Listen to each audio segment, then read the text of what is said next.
We interrupt our program to bring you this important message. You have to let it all go, Neo. Fear, doubt, disbelief. Free your mind. I just want to make an impact, a positive impact on as many people as possible. You gotta want to succeed as bad as you want to breathe. When you're down, you might feel like you want to give up. Don't stop. Keep moving. Keep breathing. There's a war on consciousness in our society. There is an awakeness, an awareness that sees it all. And it's in you too. It's in all of us. We have to stop consuming our culture. We have to create culture. This is the G and Coletti Show. Let's begin. On this episode of the G and Coletti Show, we talk about a topic I had no idea even existed 5 years ago. The plant medicine ayahuasca that has somehow exploded out of the Amazon in the last 25 years and spread across the globe at a time when the world needs it the most. We got the opportunity to sit down with a North American-born shaman to talk about plant medicines and challenge each other's views on the topic. Welcome everyone to the G and Coletti Show. This is Collective Evolution's brand new podcast. And before we get started today, we just want to introduce ourselves and give you a little taste of what's in store. So my name is G. Hey guys, I'm Coletti and thanks for tuning in. If this is your first time listening to the G and Coletti Show, let me give you an idea of what we're all about. Now we'll be exposing you to ideas and concepts that will optimize your life. Now this could be anything from learning cutting edge ways to help you achieve your goals to how experimenting with psychedelics could potentially expand your consciousness. Whoever you are and whatever you're into, we've got something for you. So back to ayahuasca. Ayahuasca is a psychedelic brew that people drink and it will take you on a deep inward visionary journey. It's traditionally taken during a ceremony led by a shaman chanting Icaros somewhere in the South American rainforest.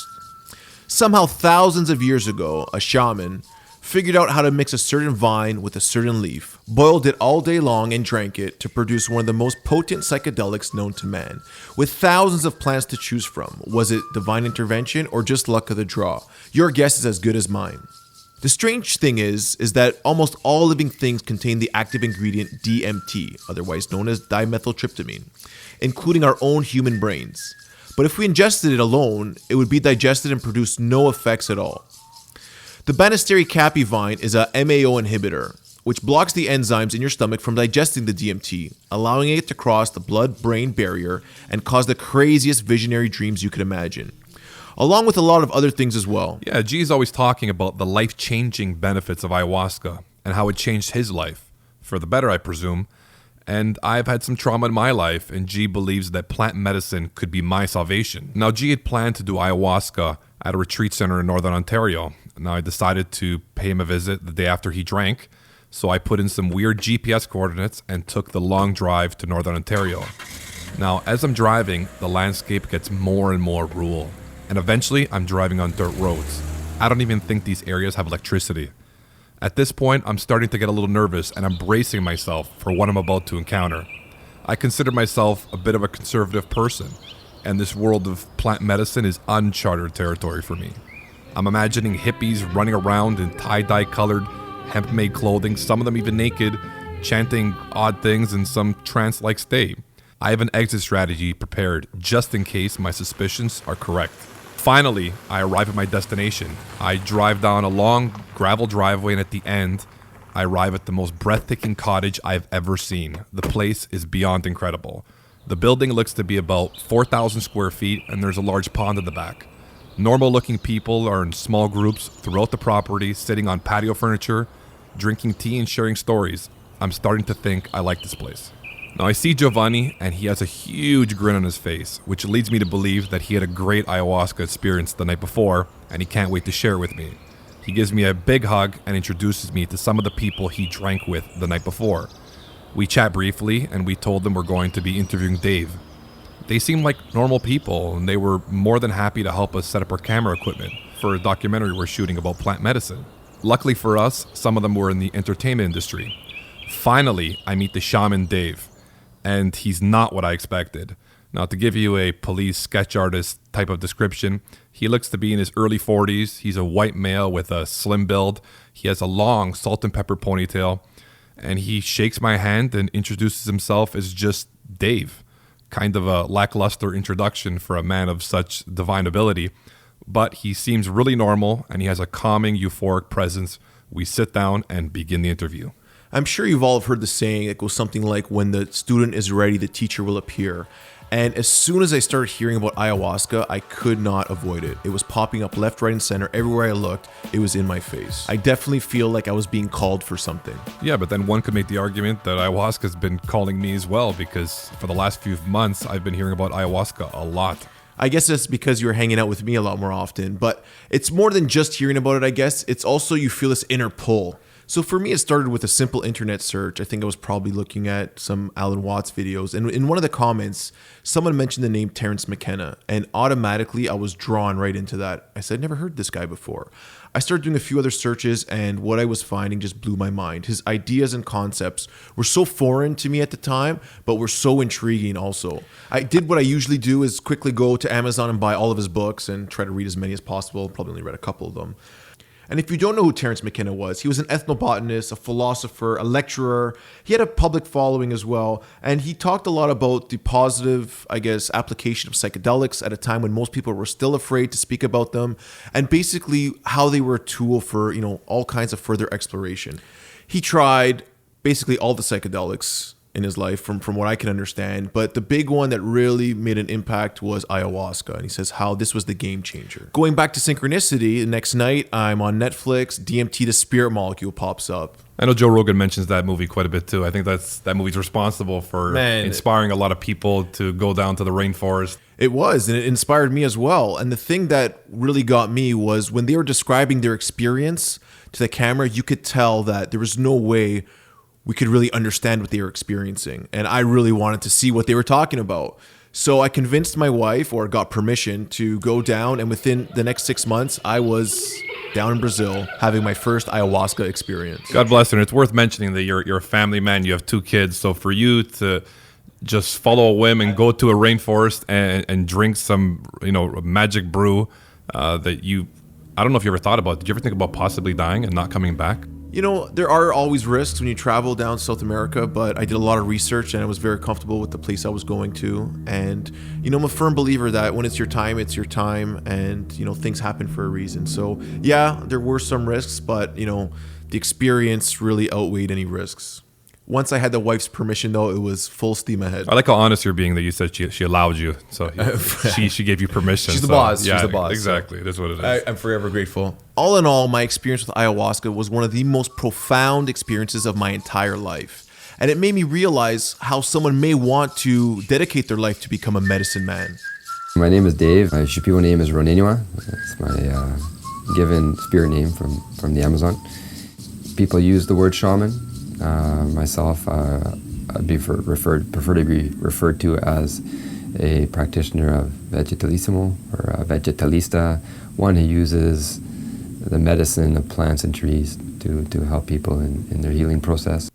Dave mentions that his first calling to ayahuasca came when he was at his girlfriend's aunt's house, of all places, and he picked up a book from Andrew Weil. Now, if you don't know, this is a well-known alternative medicine practitioner. Everyone has seen him before. He's that guy with that huge white beard. And this book made reference to plant medicine, and he dog-eared a page in that book that really reached out to him. There was something there on that page that I read that you can't describe it. I wouldn't be able to describe the feeling, but it was annoying of some sense. I had no idea what it meant. And that's the exact same feeling that I had. And then months later, maybe even a year later, I was at my girlfriend's aunt's house, and I was going through the bookshelf looking at books to read, and I picked up that same book, and I flipped open the book, and I flipped open the page that I had dog-eared how many months before, and it talked about going to the Amazon. And it just something clicked right there, and I said, okay, I'm going to the Amazon. So Dave goes down to the Amazon, and he's on the beach, and he just makes friends with some random guy and starts talking to him. And I started to form a bond with this guy, and he started talking about ayahuasca. And at one point, someone else came into our conversation and said, I just drank ayahuasca a couple of days ago. Don't ever do it. It was the worst thing of my life. I sat in the corner and puked my brains out and soiled my pants and cried for my life. And he said, don't ever do it. And I remember that moment. I said, tell me where to go. This is exactly what I need.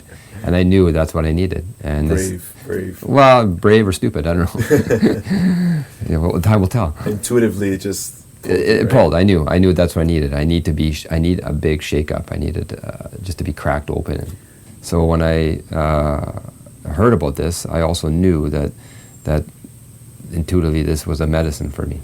And even though I didn't exactly know what ayahuasca was, I mean, I was clueless. I was completely clueless. I had no idea. And maybe that was a good thing, because sometimes I think the more you know, it can create more expectations. So one thing to keep in mind, and this applies to everything in life, is that when synchronicity starts popping up, and I know you can attest to this as well, it's a good idea to start following it. It's like the universe is trying to tell you something. You keep bumping into the same person. Maybe you should talk to them. It definitely is, but I think there's a fine line between synchronicity and coincidence. And in this case, something that might be dangerous, maybe you should, err on the side of caution. I don't believe in coincidence, for the record. I believe everything is synchronistic, and there's a divine motion or plan in place where things happen for a reason all the time. And sometimes we just don't realize it. Clay might beg to differ. He's more on the safe side. I believe in synchronicity, but sometimes things just happen by fluke. Okay. I'm just wondering. But let's get back to ayahuasca. What would make someone want to go to these extreme measures? Like, you can, if you have some type of inner trauma, you can, even if you don't have inner trauma, you just want to, get to know yourself better. You can meditate, you can seek therapy, you can do so many different things locally. Why would you want to go to a rainforest in South America, and either from the financial expense to the risk, which I think there's definitely a risk to taking a chance and going out there? Yes, there are risks with almost anything in life, especially going to remote areas of the world and using powerful medicines. But like most people, the potential rewards, they definitely dwarf the risks. Well, in my case anyways, and a lot of people that I've talked to over my experiences.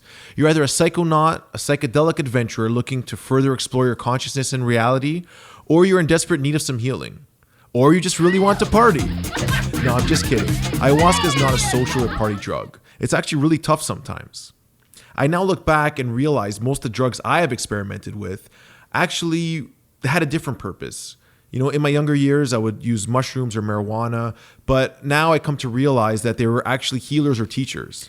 I remember you telling me about an experience you had with a psychedelic once. 12 years ago was my first time trying magic mushrooms, and that experience single-handedly ended my drug experimentation days.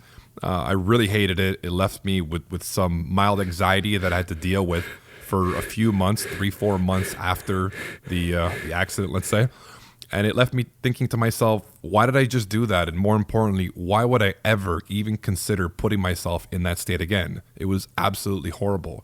And now my opinion may be biased because of this experience, but I'd like to try to learn more about myself in a way that leaves me in full control of the situation in the future. Well, maybe that's something that the psychedelics trying to get at. Maybe you have control issues where you feel like you always have to be in control, and they're trying to break that. So now you have this battle going on. What's wrong with control? Control is good. Control is good. Control will keep you safe. Yeah, I guess. If you feel like you need to be safe from something. Which means you might be under the constant fear of danger. It always is an answer. All in all, ayahuasca is a serious thing. It's not something you want to really play around with. Ayahuasca is not something that you just pick up a bottle offline and give it to people or drink yourself. Ayahuasca is a big medicine. And it's to work with ayahuasca takes, so I hear people drinking ayahuasca for 2 or 3 years, 4 or 5 years, and they're leading ceremonies and doing retreats. I have no idea how. Unless I felt like I went very fast on this path and moved forward in a very committed way, despite the difficulties and challenges. This is 15 years for me. The training is big. You need to be well trained. I always use the analogy: if you're going to go for a surgery, a heart surgery, you're most likely going to want to go with someone who's trained in heart surgery. It's not something you want to just do at home and on your own, because it is something serious we're working with here. It's a very serious psychedelic, and you want someone who has the proper training to deal with not only the physical aspects, but the energetic, because sometimes shamans will talk about seeing entities or other beings. And even in the jungle, shamans will actually battle each other in the other world, where they'll actually make attacks and the other guy will get sick, and all these crazy stories like shooting these magical darts and stuff like that. Okay, I have to interrupt. Like, you're telling me that, Dave's a nice guy and you have great experiences and everybody said it was amazing, but you're telling me he's seeing like ghosts and he's fighting them, and then ghosts are fighting ghosts, and you don't think this is a bit of a fairy tale? I wouldn't say ghosts fighting ghosts, but the actual shamans have stories of battling each other on the other side, where they can find each other and battle each other. Okay, that's much more normal. So you're telling me it's a shaman versus shaman fight in the spirit world? Apparently it happens and is very real. So what are the consequences of this? Can a shaman kill another shaman? Yeah, you can get physically sick, and apparently so many other different side effects or outcomes. And I personally have seen beings and been communicated to in ways that were so real that, you know. Yeah, no, I've heard of that. I believe the technical term for that is tripping out. I don't know if you're dreaming or not, but the question is, when you get off ayahuasca and it's out of your system, has it altered you chemically? Basically, are you going to start seeing ghosts? Is it going to bring something into your head? Maybe it's changing you chemically in your brain. And are you going to go back, or are you going to be forever altered? And possibly in a very negative way that you can't go back. Because like we spoke about before, once you cross the blood-brain barrier, there's no coming back. Well, to be honest, from my research, there are not very many cases of long-term effects, psychologically or physically. I would say just double check with your doctor that you can get off your medications before doing ayahuasca, and make sure you follow a special dieta for a few weeks before. But I personally don't think that you can be permanently damaged or become worse off just from doing ayahuasca alone. That's my own opinion, again. But that's just what I think. How do you become worse off? If a person becomes more aware of their unconsciousness and that sends them into a healing crisis, well, you could say that person's worse off because maybe they came to it and they're numb. And all of a sudden in the ceremony they get in touch with incredible despair or incredible fragility and grief. And then they're sitting there for months in that. Are they worse off? I would rather be conscious of that than unconscious. For me, more consciousness is better off. So Dave had a very interesting perspective on being worse off. I know it still doesn't really calm your fears because you're still worried that one bad trip and it's over. Well, there's two dangers. One is that afterwards, when you go back home, whether it's a week, a month, a year later, that there's some kind of chemical imbalance in your head and you're going to go crazy and possibly have anxiety or depression. I would think depression could be quite possible. The other one is the actual experience while you're there. If something goes wrong and you start, I was about to say puking, but apparently you're supposed to puke, so that would be a normal side effect. Yes, purging is definitely a normal side effect, and it's almost like a releasing of some sort of negative energy pent up inside you. To be honest, when I do ayahuasca, I actually look forward to that because I know once I get it out, it's just this huge release. It's like, when was the last time you cried? I don't know. We're going back in the 1990s. Okay, so when you cry, yeah, it hurts when you do it, but you're releasing this emotion. You usually feel better after you give a good cry than holding it in all the time. So when you purge, it can be vomiting, it could be crying, it could be yawning, it could be shaking, but your body's just releasing some emotion or trauma. And that sounds like a really rough experience, and it makes me think that you feel better after the ceremony because you're getting some relief from this traumatic event of purging and everything else. It's like the old saying, the sour makes the sweet taste sweeter. You must be thanking God when this thing's all over. I think logically it makes sense, but I can tell you for a fact, I felt personally different and much better than days before, weeks before, even a week after and stuff. But it does fade when you come back to reality and you get immersed back into the real life, I guess. I'm curious about the day after. What do you feel the day after? You feel a sense of relief. You feel calm. You feel connected. You feel happy and joyful. But that's just my experience. A lot of people, or some people, go through a lot of crap, suppressed feelings and emotions, past traumas, and these things they need to process. And it's very important that they have the support to do so. Ayahuasca is not for everyone at any given moment. You need to have support in your life as well. Because if you do get brought into that place or shown that part of yourself that is very difficult to look at, and you go back into that world and there's not support for you, then it can be very, very challenging. So it's not for everyone all the time. It has to be the right moment, and the person has to be ready to look at their stuff. I think the way this medicine traditionally was taken is in these small communities where everyone is familiar with it and you have a lot of support around you to share your visions and your dreams, your concerns. Whereas in here, first of all, it's illegal. Second of all, people are afraid to share their emotions with the people around them, especially if they're taking a psychedelic. So they're still like holding all that in. So I could see how someone may feel, disconnected still after because they have no one to really express themselves to. What do you think? So I'm curious, what's the protocol? If you freak out, you have a terrible experience, and the next day you have depression, anxiety, do you have to continue doing ayahuasca until you snap out of it? The shaman will say, keep going. Like a lot of times when it was in South America, after the first day, a lot of people were like, that's it, I'm stopping. And although they don't force you, they highly recommend to keep going and work through it instead of trying to avoid it. Because when that fear comes up, your first natural reaction is, oh, get away, get away, get away. I don't want to see that. I don't want to be here. Personally, I had an experience where I was having heart palpitations and scared the shit out of me. And I wanted to stop. I told myself, tomorrow I'm not drinking. That's it. It's over. And I talked to the shaman about it. And what he said was, go into that. Like that fear, that anxiety that you're feeling. Next time it happens, go into it. So the following night, we're drinking ayahuasca again. I had a really slow start, so nothing was really happening. I think I fell asleep. I wake up, I'm full on right in the visions. And like, it was so intense. And a couple minutes later, like clockwork, comes the heart palpitations. And in my mind, I'm like, that's it. You know, father dies doing ayahuasca, leaves 2 kids behind. It's going to my head and said, wait a minute. That's not what I'm supposed to do. I want to go into this and see what this really is. So I focus all my attention on the heart palpitation, where it's coming from. Seconds later, I am out of my body. I'm in a place where I can't even recognize. I can't even recognize if it's 3D, 4D, 2D. But I can see the difference between my brain and my heart. I can differentiate between my mind and my feelings. That's 2 different things. And all of a sudden, this powerful booming voice comes in and saying, your heart is trying to get your attention because you're too much in your head. You think too much, you overanalyze. Feel more, experience more, use your intuition, and you'll balance yourself out. And then I just understood, and boom, I snapped right back into my body. And I was like, what the f was that? It was this basic truth and knowledge that I was not able to sort of realize. And all of a sudden, the palpitations went away. It didn't happen for the rest of the ceremony. And see, that's a profound experience. But what if that happened the first night and you were unable to snap out of it? What if the second night you were worse off? Maybe the third night you're even worse off than the second night. My biggest worry is that once you do it the first time, it's kind of like you're crossing that point of no return, and you might not be able to go back because you might have altered your brain chemistry. Would you agree with that? That your brain chemistry may be different after doing it once?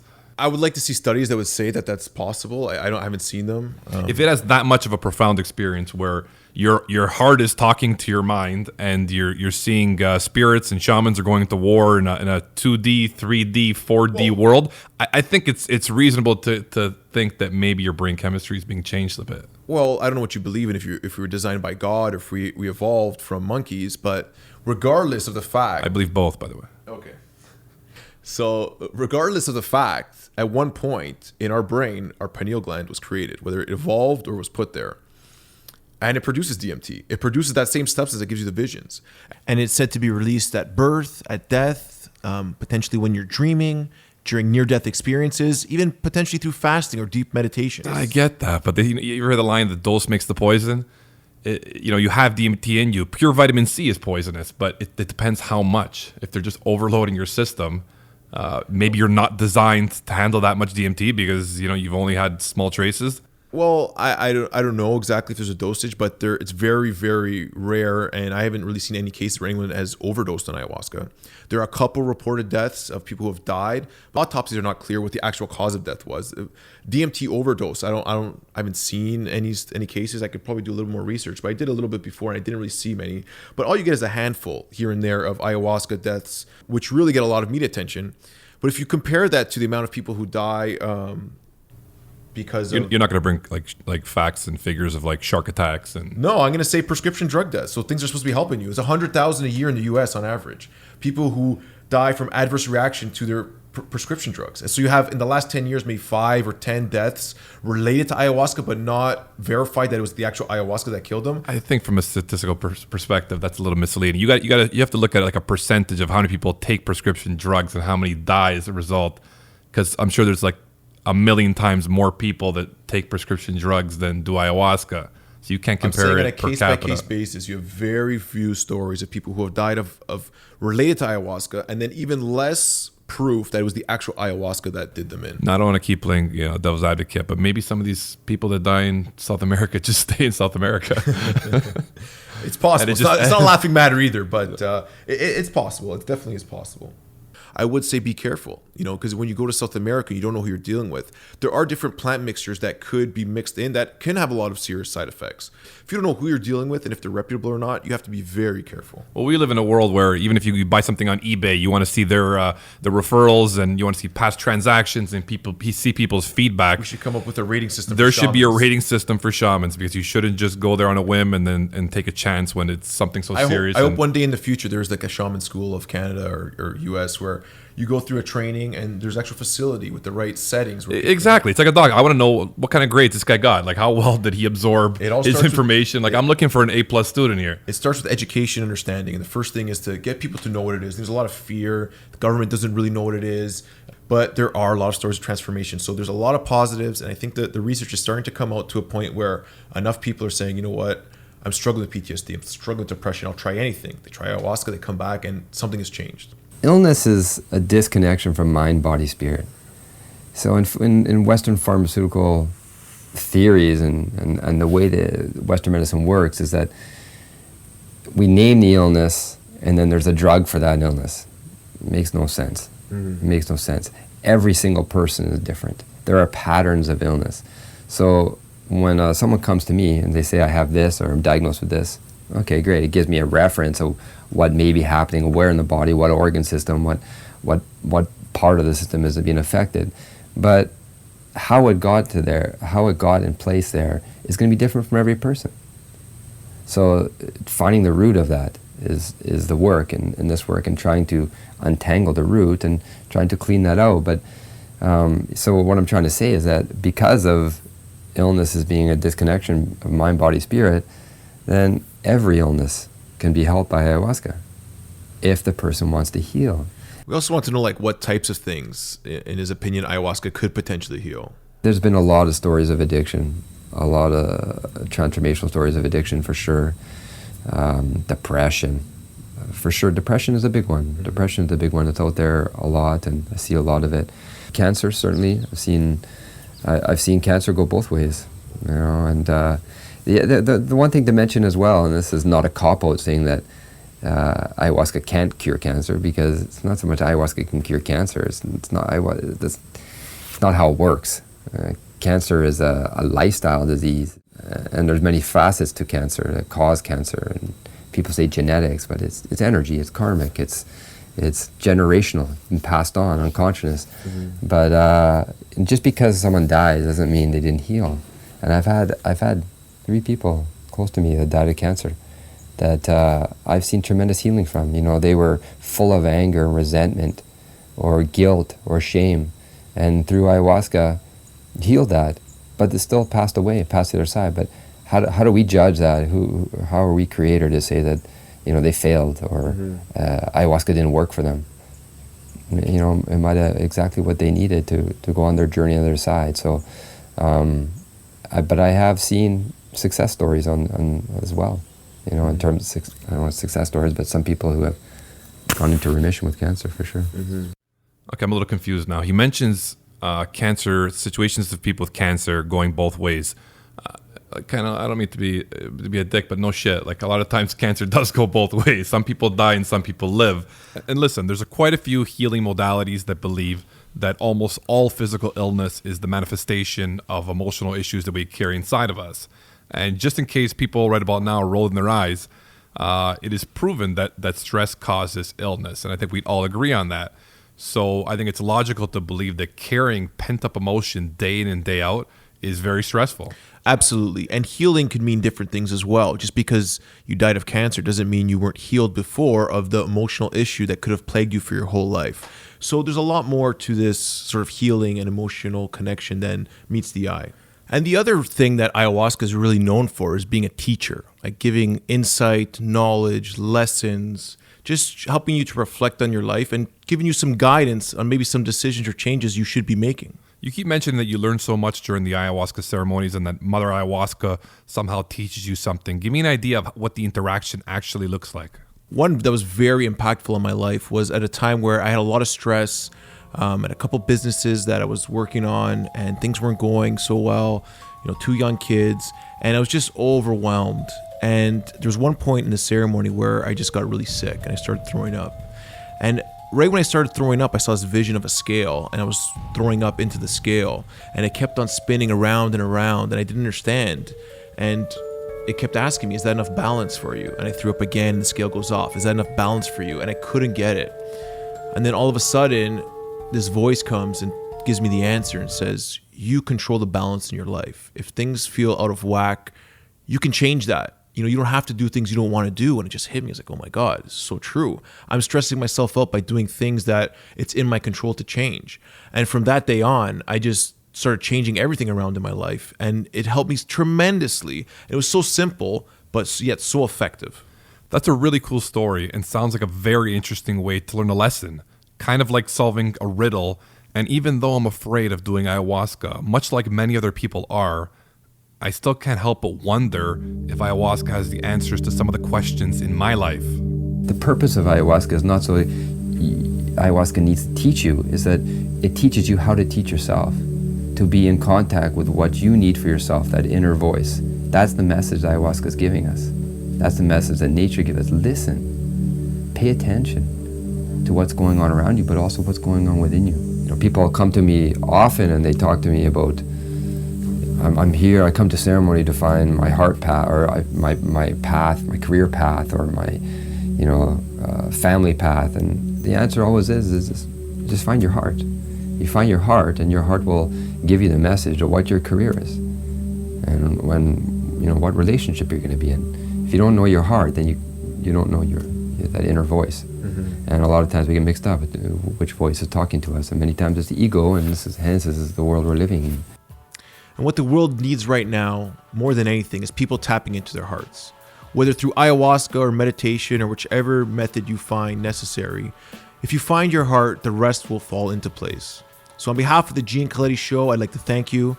And we'd love to hear from you guys. If you guys want to send us an email with some feedback or comments or who you want on the show, you can send an email to giancoletti@collective-evolution.com or at giancoletti on Instagram. So now that I have you guys all to myself, the question is, am I sold on ayahuasca? Ayahuasca has a lot of benefits according to the people that have tried it. However, I'm not so sure that I would have a similar experience or that it's even 100% safe. There are concerns with crossing the blood-brain barrier, and in my opinion, the risks far outweigh the benefits. The way I see it, the scenario is much like Morpheus talking to Neo from The Matrix. You take the blue pill, you finish listening to the podcast, don't try ayahuasca and believe whatever you want to believe. You take the red pill, you drink this magic brew and see how deep the rabbit hole goes. All we're offering is the truth, but ultimately the decision is yours. Thanks for listening to the G and Coletti Show. I hope you guys had as much fun as we did. We're out.